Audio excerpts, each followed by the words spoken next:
Hello guys and gals, me Mutahar, and I severely hate DRM. I hate Denuvo, and I hate them with a severe passion. I'm not even, being cute here. If the company went bankrupt and everyone working for it, had to go and find some other job, it would suck. Don't get me wrong, like that's not something I like wishing on anybody, but I hate Denuvo so much that I genuinely wish complete harm on their company. I don't like them, I don't hope they succeed, and I hope the same for any DRM solution out there. Now you might be like, but Muda, DRM is needed to protect the games and software. Now I know that I'm front-loading this video with like DRM talk, but I'm going to get through it as quick as I can right now because it's very important to talking about emulation going forward. So obviously DRM back in the days of PC gaming was very important. You had services like Securom, you had services like Starforce, which literally had to go through a lawsuit because apparently on removing Starforce protected games back in the day did not remove their drivers from their system. Imagine having to install drivers to run your single-player DRM-filled games. Now, DRM is a thing that exists. DRM is obviously designed to protect a video game from its first 2 weeks, 3 weeks of sales, where it makes the brunt of its money. Now, of course, with PC games being like an open, system where you can modify pretty much everything, obviously developers put extra checks versus consoles to make sure their games don't get stolen. Now, realistically, the shitty part about this is no matter how much DRM you slap in, back in the day, it used to be like people who were pirating a video game literally had the better experience. People who were legitimately purchasing the game had to deal with drivers, DRM that did or did not work, versus people that pirated the game, downloaded some no-CD crack, and moved on with their day. Nowadays with Denuvo, it's pretty much like the game's first few weeks does get protected. Sometimes in very rare cases, like Hogwarts Legacy, one of the biggest releases, they do end up with cracked versions. And it's important to understand even the people that are cracking the game in this case are experiencing, if you're watching the video, higher performance on average than people who legitimately purchased the game. Now this isn't cause for concern. I'm not going to jump down the conspiracy theory of, yes, is Denuvo killing performance? A lot of it is dependent on people who, what their hardware specifications are, how the DRM is specifically implemented in regards to their online checking, and there is just as much evidence of people who are proving that Denuvo isn't harming performance, just as much as people that are trying to prove, quote-unquote, that it is. So again, this is a complicated topic, and it's not one that has a definitive yes or no answer. However, the problem with Denuvo is even after it's cracked, we still have to deal with it, and it's a shitty situation. Now, for me, I don't like Denuvo because it messes around with performance. I don't like it because it limits me from utilizing my game across multiple systems. So being a Linux gamer, I'm usually playing around with Proton, which means that for the game, it recognizes each different Proton setting as a different computer. Now, one of the wildest things to me is Denuvo has a 5 PC limit, okay? Meaning that you can't play the game on 5 different PCs within 24 hours. Now, you might be like, okay, that's not that big of a deal, Muda, but for me, if I choose to mess around with these Proton settings, which Linux gamers do, I get locked out of a game that I paid $90 for just because I'm playing around with settings and Denuvo thinks I'm sharing it. I'm sorry, but if I buy your fucking game for $90, I should be able to install it on 10 computers in a day, all right? Or 100 if I felt like it. I don't care. I am connected to Steam, to Epic, whatever service you want me to. Why are you adding this extra check? Again, going in further to it, Denuvo, that is the reason why I'm super hardcore against it. Of course, ladies and gentlemen, in some cases it does work. Resident Evil 4 Remake has Denuvo bunched in. I don't like Denuvo, but clearly that game hasn't been cracked and they are protecting the sales right there and then. Point is, DRM exists. Denuvo is the largest DRM provider, and unfortunately, because they are at least semi-effective, they're not going to be taken out. So for PC gamers, we have to deal with this cancer till the end of fucking time. But this isn't a video about how bad Denuvo is. Denuvo is spreading straight up misinformation. The threats of game emulation. Are you worried enough? Now, of course, before we go into it, you may have heard that Xbox just recently disbarred emulators from running on their retail mode. So remember a while back I made a video about a year ago where I had the Xbox Series X and I went into developer mode, installed RetroArch, and played PlayStation 2 games, GameCube games, you name it, and had a good time. Now, ever since that video, you could, up until like a couple days ago, install emulators on your retail side, meaning that you could play games such as Call of Duty Warzone, your Game Pass games, and then you could load up an emulator on the side. It was just extra bang for your buck. Buy an Xbox Series S and X, and get a little emulator box under your television. Pretty fun thing to do. I myself wasn't necessarily using it, because I have a pretty good computer to emulate whatever I want to. And I do emulate a lot, but we'll get into all of that. Now, of course, since then, Microsoft got rid of it. There's been some theories that Nintendo pushed them into it, but those theories are unsubstantiated because Microsoft even came out and said, listen, this has been in place historically, okay? So apparently Microsoft let this happen for a while. They decided to let people emulate until suddenly a couple days ago, they're deciding to crack down on it. They said, we're continually evolving our mechanisms for reviewing and taking enforcement actions on content distributed to the store to ensure alignment with our store policies. Okay, I guess you just don't care about emulators now. Thank God for Steam, which has released a Steam Deck and spits on the face of so many game companies this hard that they're allowing you to get Dolphin running on Steam. You might be like, who's downloading an emulator through Steam? You see over here, it says Steam Cloud. You might be able to back up and share those cloud saves all over. So that extra functionality makes it easier for people gaming on the old Steam Deck here. I love it. But of course, let's get back to this shitty ebook because I hate Denuvo so much. The threats to game evolution to developers. Are you worried enough? Okay, even though it's hard to estimate the precise number of players who emulate Switch games on PC, I do. I'm a Switch emulator. Oh, I love doing that shit, dude. Hell yeah. Oh, is Nintendo gonna cry? Okay. Wait. Yeah, I cannot find a care in the world. It's easy to find million-follower online forums dedicated to emulation and piracy. They went on Reddit and found a few of those communities. They exist. Not a lie.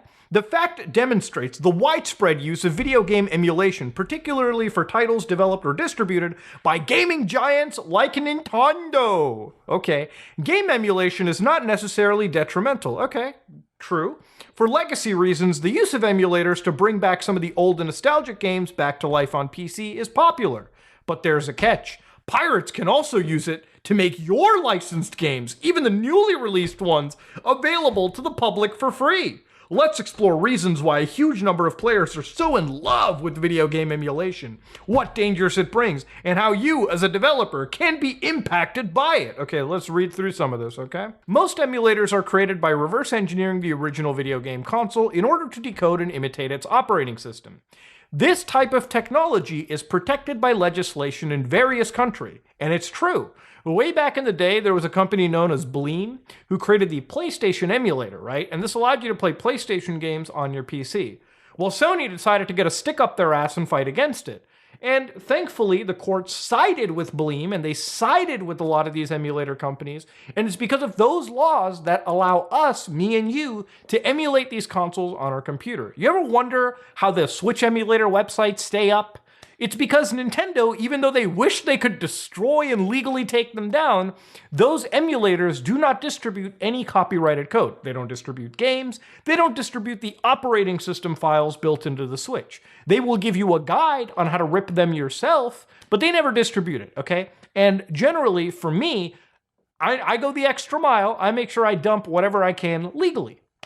So of course, the use of emulators is entirely legal, and in some cases even done by the console makers themselves to allow older generation games to run on newer consoles. True, a lot of game companies, including Sony, including Nintendo, and including Microsoft, will use actual emulation to run older games on their modern systems. It's the only way we're able to get backwards compatibility. I support it, I like it, and of course it shows that even though these companies love to demonize emulation, the technology is required by them in order to make some of their library available, and also for them to sell these games and make an extra revenue stream. You know how many games you can't buy anymore because developers don't want to keep up fucking stores? People don't want to keep up licensing fees? Tons of games. Here, I'll give you a great example. There's a game called Scarface, The World Is Yours for the PS2. I'm currently playing through that on my Steam Deck. It's a PS2 game, an Xbox game, a Wii game, an old PC game. The reason it's not available anymore is because of licensing issues. The soundtrack is probably not, up to snuff. I'm sure the Scarface license, the video game license, is up in the air, and nobody's willing to grab it and sell it. So the only way to get that game in any way is to either get a ROM for it or pay Jim Bob, $200 to get the PS2 disc. Now, I'm not paying some random person $200, and nobody's willing to sell it, which means if I find a copy of the game, I'm not going to feel so ashamed in using that copy because there's no way to legally buy it. And of course, it's a good game. It's worth preserving. Scarface, The World Is Yours is like Grand Theft Auto Vice City on crack. Of course, there's other good games too. In fact, even preserving older titles like Lost Odyssey, which, one day will get delisted. One day those Xbox games are going to be completely delisted where you can't buy them anymore. If we're not preserving games like Lost Odyssey or the original Red Dead Redemption, which again, may I remind you, is still not ported. There's no PC version of the game. There never will be. It's not ported on the PS5. It's not ported on the Xbox Series X. I mean, it runs through backwards compatibility, but you get the point. After a while, that game's going to be missing. Rockstar isn't going to give a shit about it. These gaming companies aren't going to be incentivized to give a shit about it, and you're going to lose one of the best games, literally, of all times. The best game of a generation, even. And of course, we live in a world where, yes, emulation is important. In the opinion of many people, it's critical for video game preservations. It is. Absolutely. Now, the simple purpose has evolved. Nowadays, not only are older, iconic games emulated, but so are recently released titles. The advantage of game emulations are immensely appealing to any player, whether they are licensed games or not. First of all, newly accessed games, newly accessed console games is easier than ever. Gamers can enjoy them without purchasing the latest consoles or game licenses. Meanwhile, others who have already purchased games may still choose to run them on any chosen device, often a PC, due to the advantage gained from extra features. So I'm going to list you the extra features over here, right? Thanks to higher frame rates, because PCs are a lot faster than systems like the Nintendo Switch.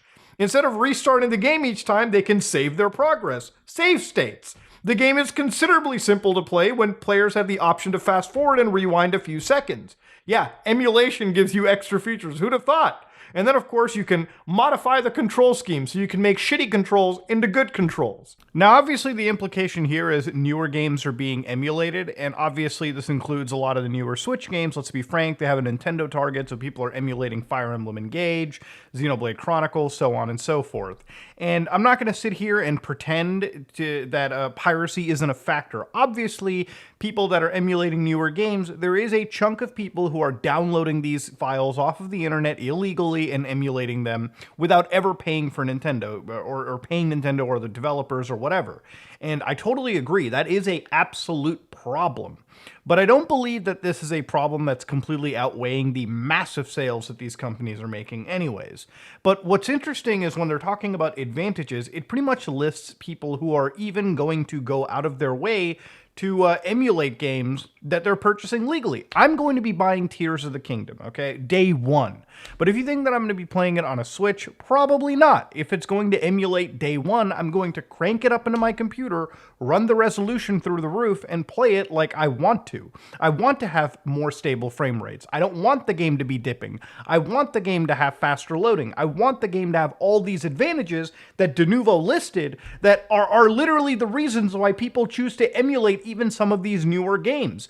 If developers, publishers wanted me to go all hand in hand the way they wanted to, they would release better hardware. They would update their hardware. They wouldn't let me sit down and play some of these new banger video games in the lowest fucking resolutions possible with the most inconsistent frame rates. Yes, people are going to be emulating games because they do, in fact, get better overall experiences if they have the hardware. And you know what? In 5 years' time, in 10 years' time, when computer hardware gets cheaper, the emulation for that's currently for the high end today is going to be for the average gamer tomorrow. So obviously, not only is this preservation, but it's already setting the foundation for a better gaming experience down the road. And if Denuvo thinks that they want to stop it because, yes, the initial sales week is important, I think the cost is far higher than the benefits, especially for long-term people and for individuals who just want to play these video games. So of course, ladies and gentlemen, these are just some of the few additional features, but there can be a lot more depending on the emulators. Therefore, gamers love emulation. It's one of the many few reasons. The positive reception of the player has facilitated video game emulation purposes beyond its original purpose into a business today. The fact that developers behind the most well-known Switch emulator, Yuzu, earn around 17,000 euros per month via membership fees on Patreon exemplify this. So again, may I remind you, 17K for the quality of that emulation for Yuzu is absolutely nothing. They should be making way more than that. Now, of course, ladies and gentlemen, again, to list this, they're actually making emulation sound based and cool. So if you ever just read this section, you would know why people like emulation. It's not just preservation, it's the ability for you to play these games in a better quality anyways. In a few weeks, Nintendo's going to drop Legend of Zelda Tears of the Kingdom. Now, the reason why I'm reading this so hard and why the Nintendo Play is here is Nintendo is pretty much behind the idea of like using this software to prevent emulating their video games. So Denuvo literally launches the first Nintendo Switch emulator protection. So for instance, Denuvo, the global leader in providing security solutions, unveils a legendary technology, revolutionary technology to protect games launching on the Switch from piracy. So basically, if you emulate a Switch game with this technology, it's not going to function that well. But again, I'm going to be honest with you, I'm going to emulate Tears of the Kingdom if I can. Do you know why? Because ever since Xenoblade Chronicles 3, your boy has never played a modern Nintendo Switch game on the actual hardware. I played through Pokemon, I played through, Xenoblade, I played through all those games through Yuzu and Ryujinx. And you want to know why that is? Because Nintendo will not make new Switch hardware, at least not for now, not for the foreseeable future. And while Breath of the Wild is a great game, even when it released, it was absolutely too much for the Nintendo Switch. Frame rate issues, the game already didn't look as crazy as it should, and that's why playing it through an emulator with 8K, ray tracing, better graphics was the preferred definitive fucking experience. And you might be like, but Luna, what about portability? Sometimes the toilet seat isn't necessarily where I'm gaming, bucko. Sometimes I come home from work and I just want to game with the best possible settings, and I want to play the game the right way. Now, when Tears of the Kingdom drops, if you have a computer capable enough, are you going to want to emulate it or play it on the Switch? I want to bring up the point, too, that I don't think emulation is necessarily outweighing. Like, I believe, well, yes, some of these communities have hundreds of thousands of users. I don't believe every single one of them is pirating. For instance, I do tend to buy every single one of my games, especially for the Switch or anything, and then I will rip them using the actual modded Switch that I have, just so I can run them within like the PC emulator that I'm using. Of course, I firmly admit that I am the grave exception to that rule. I'm sure there's a lot of people trading these files around on the internet, for sure. It's just how it works. There's a lot of piracy that unfortunately goes hand in hand with the emulation space. That said, on the other hand, I don't think it's necessarily killing Nintendo in terms of the millions upon millions of sales that they're making just off of a juggernaut title like Tears of the Kingdom. Now, of course, even then, the experience for emulation is also hesitant. It's also, basically, it's going to come depending on how fast your computer is. So again, the people that have the gaming computers required to necessarily play these games on their systems, it's not like they're economically out from buying a Switch in the first place. Again, to emulate these Switch games or PS3 games, you need beefy hardware anyways. And of course, that's when you get into like the 1% of the 1% of the people gaming. Again, I do want to see a metric of how much this is affecting Nintendo on a financial scale. I can't imagine it is that much. As time goes on, those hacked and modded Switches tend to go out of style, tend to go out of circulation. And of course, emulators, while they're great, they're definitely not amazing for the day one scenario in general for most people out there. So again, I want to know the actual metric behind it. Nowadays, players can access every game made for any system for free, including the most recent ones. Pirates will not pass up this opportunity, and as a result, many games are available for emulation and are freely distributed from the moment of release. Considering the Switch pricing strategy, in which a game costs as much as $70, many will go to the free option. So I think it's great they mentioned like how a lot of gamers will go to the free option. Now, definitely, I think that there is a big problem with piracy. I don't believe that a game that just comes out, you should be pirating it because it's $70, right? But of course, if you look at the idea of piracy in a lot of poorer countries or countries where they don't make a crazy amount of disposable income, if you go to countries like Argentina, for instance, one of my buddies lives there, and a brand new game over there, when you factor in duties and you factor in, the customs for even just the consoles and the physical games themselves, and now even digital, it's getting to a point where games in that country are like what? Like the third or a quarter of an average person's salary. So it's like you either spend a quarter of your monthly paycheck on one video game, or you spend it on, food or basic necessities. And again, it's like, sure, maybe people in those countries shouldn't be gaming as often as us, and that's a pretty fucked up thing to say. But, without regional pricing and with like a lot of these extra customs, duties, and taxes, there are people in parts of the world that are completely priced out, and they do have to look at this game as like, hey, is it worth buying this full price or not? Generally, I'm not okay with piracy, especially for newer video games. But again, this $70 price tag affects people in different parts of the world much more than it affects people in just North America.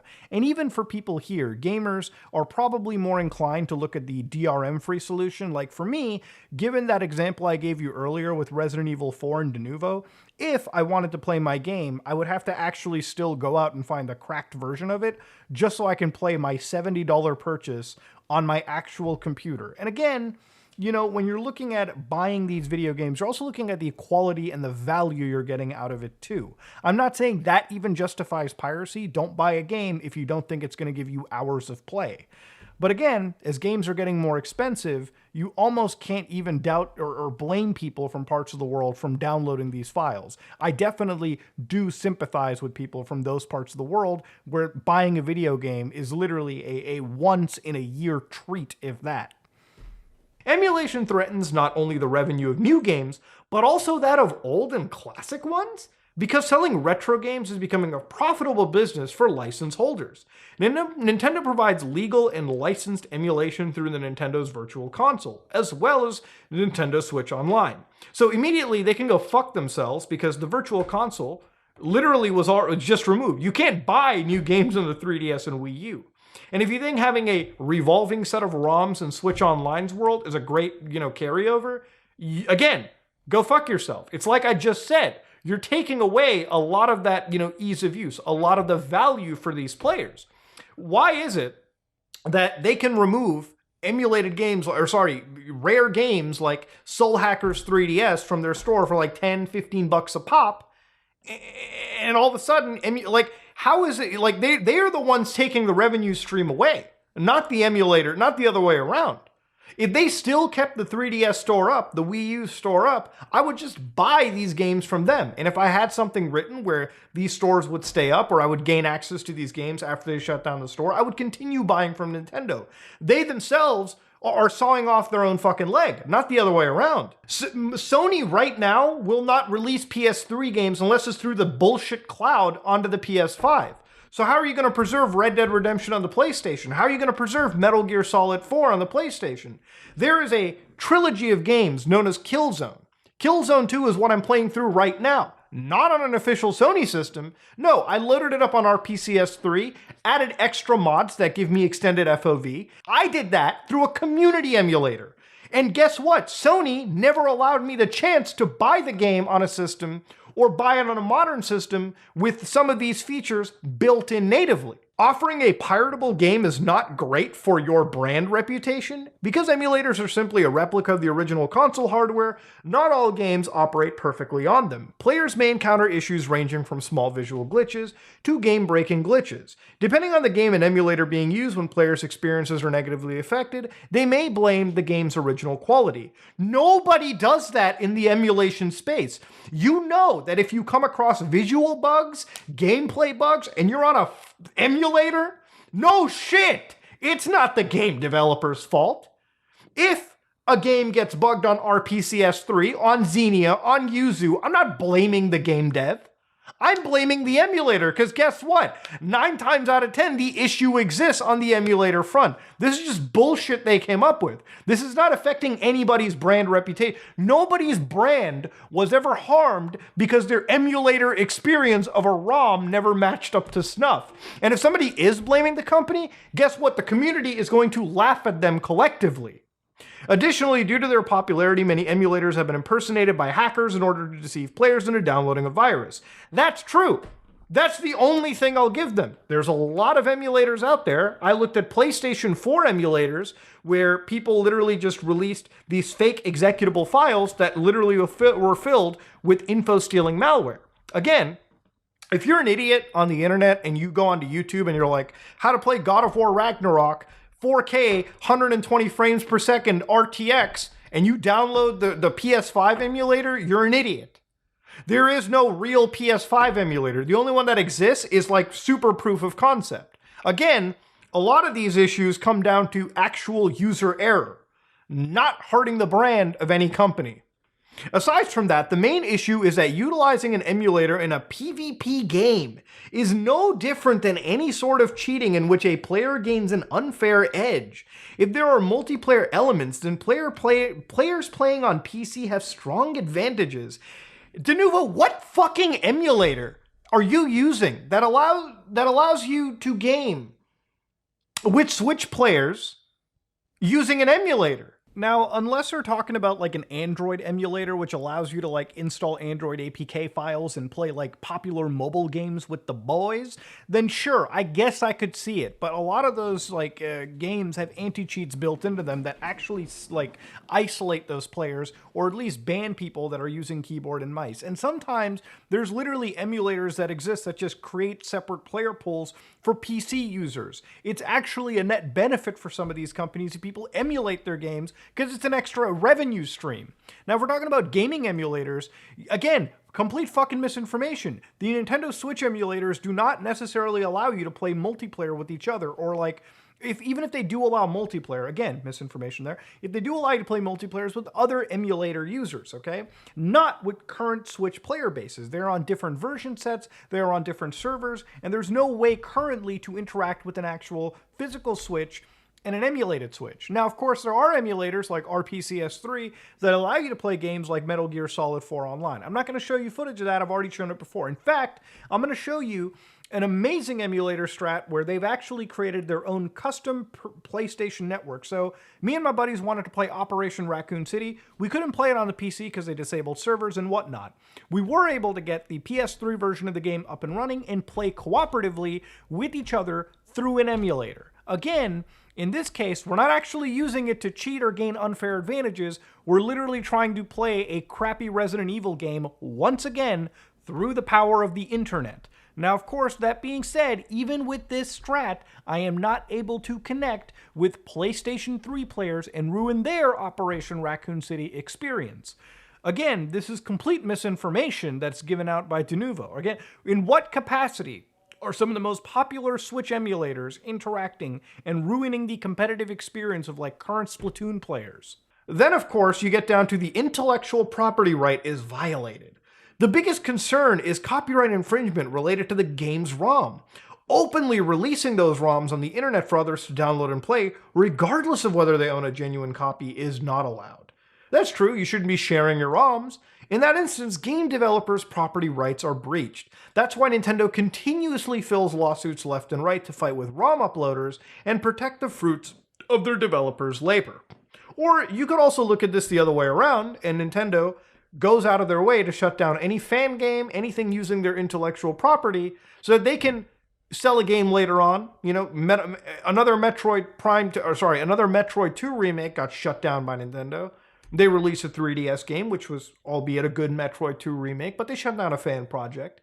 And yes, they will shut down ROM sites that distribute their games. Obviously, that's something to be expected. But of course, even then, I highly question. Look, after a certain point, when they're not selling any of these video games, it comes across as really douchey for them to be shutting down ROM sites and not offering a legal alternative to download a game from their GameCube library. Look, would I love to play games like Pokemon XD Gale of Darkness? Okay? Would I love to play games like Twilight Princess? I would. Nintendo doesn't allow me to buy that shit on the Switch, yet they're completely okay with shutting down ROM sites. They do not provide you a legal alternative. There are so many points in this entire bullshit document that they want to tell you it's chewing into their bottom line. Okay, but they're not allowing you to contribute to the bottom line. They're just taking away what's there. As we've seen, pirates have tarnished Emulation's original goal of preserving gaming heritage. No, if anything, I think piracy is one of the reasons why games are preserved. Look, I don't like piracy. I don't think piracy is okay for a game that's just come out. But at the end of the day, the real red pill about this is no matter what, when a game has been cracked, it is now preserved for the foreseeable future. There's no DRM locking it down. There's no need. It will run on a modern system without any form of software circumventing its launch or stopping it from working. That's good. There should be an acceptable length of time where developers get paid for the hard work, agreed, and then time for them to decide when it's time to open up the game to emulators. And of course, they're mentioning that on average it should be 14 years. Look, at the end of the day, it's complicated. But I am under the firm belief is when a company stops selling a video game legally, and the only way to get it is like from the secondhand fucking market, should totally be allowed to be cracked, emulated, whatever. Now, when it comes to emulating Switch games, right now, as they release, I also don't care. Because at the end of the day, if I'm going to play Tears of the Kingdom, and I have the computer to emulate it better than the Switch, which I do, I'm not going to feel a shame in doing so. I buy all my Switch games. I do. I have copies of them sitting on my shelf right now. But don't think that I'm going to put those copies in a fucking Switch OLED, play it there, and whatever 240p, 25 frames a second Nintendo wants. No. I'm going to put it onto my PC. I'm going to crank up that resolution. I'm going to crank up that frame rate if I can. I'm going to put some mods on it. I'm going to play it the right way, okay? Blackjack and hookers and all that. And if Nintendo wants to cry about it, cry about it. If Microsoft wants to cry about it, cry about it. If Sony wants to cry about it, cry about it. If Denuvo wants to piss and shit themselves, feel free. I'll give you the diapers. I don't care. But at the end of the day, this kind of misinformation and the threat of game emulation, it feels like this whole war will never end. Game companies don't want emulation, but they'll gladly profit off of it when it comes to selling their own libraries, which I'm totally okay with. But when they take away their games, and then they implement software like this to prevent you from emulating in the future, is when I draw the line, okay? At the end of the day, this is the hardest media to preserve, and emulation is so imperative that I will fight tooth and nail for its defense. Anyways, ladies and gentlemen, this video has gone on long enough. If you like what you saw, please like, comment, and subscribe. Dislike it if you dislike it. I am out.